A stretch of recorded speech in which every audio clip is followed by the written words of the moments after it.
Good morning, all. I'm Epstein with your morning update, and this is your morning update for Tuesday. And we're sitting here now at the 17th of September 2024, 8:20 a.m. Central Time.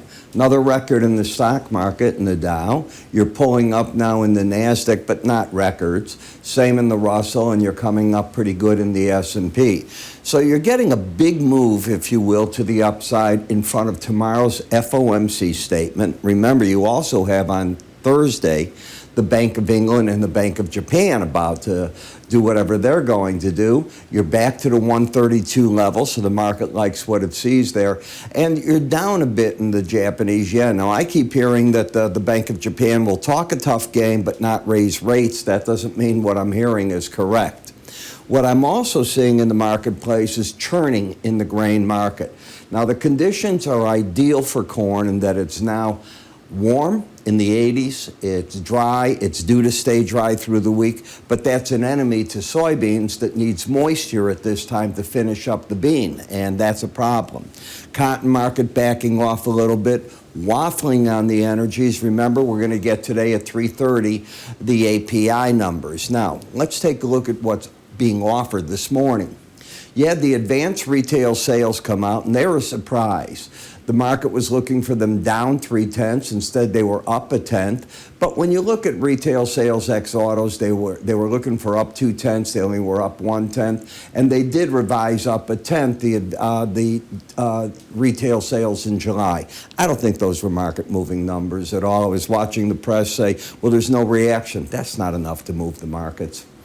When you take a look here at the U.S. retail sales data, down a little bit. They're 5.6%, which is up, but they've recently been pushing the 6% level and up about 4.6 when you look at it versus a year ago week. In the Federal Reserve industrial production and capacity, this was a strong report. The production is up 0.8. They expected up 0.1. The capacity in August was up to 78% from 77.9. Not really a big move. You were down a little worse when they revised the July numbers for both the production and utilization. We're going to get the National Home Builders Index. That's not new home sales. That's the index. And we'll get business inventories today at 9 o'clock as well. So you're getting your data. But, the reality is, that was yesterday's. I'm sorry, I hit the wrong button there. The reality of what's been going on is, are you watching where the money in the stock market is going? It is moving into dividend plays. It is moving into money markets right in front of all this in a fairly big way. So I think that is basically fairly important. All right, so I look at it all interesting. I think the metals can back off here a little bit.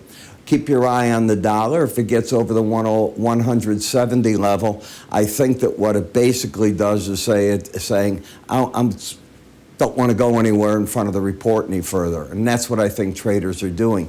But I am fascinated by where money is going, and I can't get away from that. The money's moving into the dividend plays. This is one of the rotations going on in money markets. So fascinating as you look at it. I want to remind you that my gold report is still out there for you. It will go off tomorrow. In order to see the report, you go to iraepstein.com. On the top left, you will see the gold report. If you go to the word research, it's there. And you can also click up here at any point in time. You'll see an icon. Give it a go from that point. It will go off tomorrow, and then I'll be doing another report of different type on Thursday. You have yourself a great trading day, and I'll catch up with you all at the end of the day today.